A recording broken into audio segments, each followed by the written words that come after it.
चीन में कोरोना के नए ओमिक्रॉन सब वेरिएंट BF7 ने चीन में हाहाकार मचा दिया है।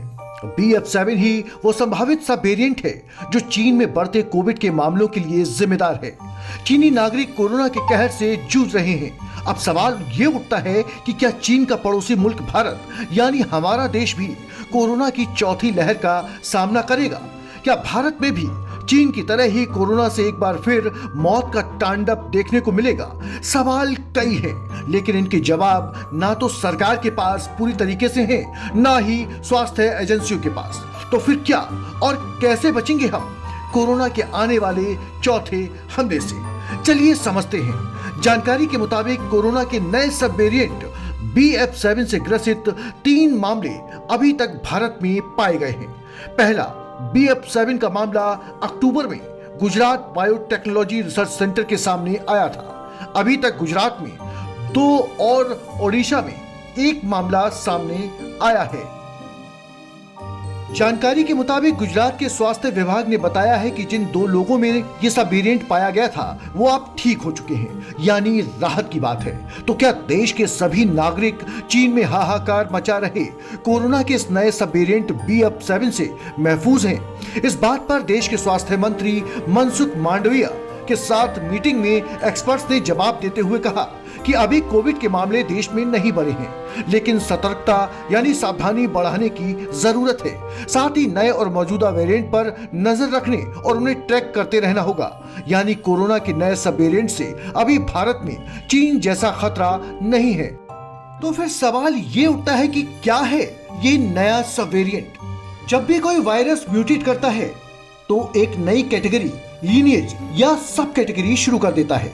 BF7 कुछ और नहीं बल्कि पहले ही आ चुका B5217 ही है। ये ओमिक्रॉन के सब वेरिएंट BA.5 से ही म्यूटेट यानी टूट कर बना है।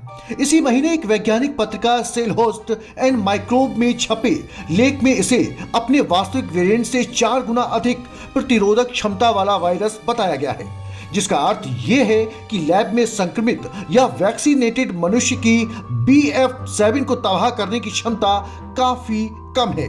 पत्रिका में यह भी कहा गया था कि ये क्षमता वुहान वायरस से भी कम है। माना जा रहा है कि इसी सब वेरिएंट के कारण इस वक्त चीन में संकट गहराता जा रहा है। इस वेरिएंट में संक्रमण की क्षमता बहुत मजबूत बताई जा रही है। कुछ खबरों के मुताबिक ये सब वेरिएंट पहले से संक्रमित लोगों या वैक्सीन लिए लोगों को भी संक्रमित कर सकता है। अब सबसे बड़ा सवाल ये है कि इसे लेकर भारत यानी हमारे देश में क्या तैयारी है? इस सब वेरिएंट के मामले कई देशों में पाए गए हैं, जिनमें America, Britain, Belgium, Germany, France और डेनमार्क जैसे देश शामिल हैं। अक्टूबर में अमेरिका में आए कुल संक्रमण के मामलों में BF7 के 5%, जबकि ब्रिटेन में 7.26% मामले सामने आए थे। पश्चिमी देशों में वैज्ञानिक इस वेरिएंट पर बारीकी से नजर रखे हुए हैं, लेकिन इसकी वजह से इन देशों में नाटकीय रूप से संक्रमण के मामलों में बढ़ने में कोई तेजी दिखाई नहीं दी है। जनवरी 2022 में कोरोना संक्रमण के जो मामले पाए गए थे उनमें ओमिक्रॉन के सब वेरिएंट BA.1 और BA.2 अधिक थे। इसके बाद BA.4 और BA.5 जैसे सब वेरिएंट भी आए, लेकिन वो भारत में उस तरह से हावी नहीं रहे जैसे यूरोपीय देशों में थे। चीन में कोरोना वायरस संक्रमण के मामले बढ़ने के बाद भारत में केंद्र सरकार ने सावधानी बरतने के लिए कहा है। कोविड पर नेशनल टास्क फोर्स के प्रमुख BK पॉल हैं, जिन्होंने कहा है कि घबराने की कोई जरूरत नहीं है और पर्याप्त टेस्ट किए जा रहे हैं। पॉल ने नागरिकों को सलाह दी है कि वो भीड़ में मास्क पहने। केंद्रीय मंत्री मनसुख मांडविया ने देश में कोरोना की स्थिति को लेकर वरिष्ठ अफसरों और विशेषज्ञों के साथ बैठक भी की है। बैठक के बाद स्वास्थ्य मंत्री ने खुद ट्वीट किया और कहा कि कोविड अभी खत्म नहीं हुआ है। मैंने सभी को सचेत रहने और मजबूत तरीके से निगरानी करने को कहा है। हम किसी भी स्थिति से निपटने को तैयार हैं। केंद्र सरकार ने सभी राज्यों से जीनोम सीक्वेंसिंग के लिए सैंपल्स लैब में भेजने के लिए कहा है, ताकि वेरिएंट्स और सब वेरिएंट्स के बारे में पता लगाया जा सके।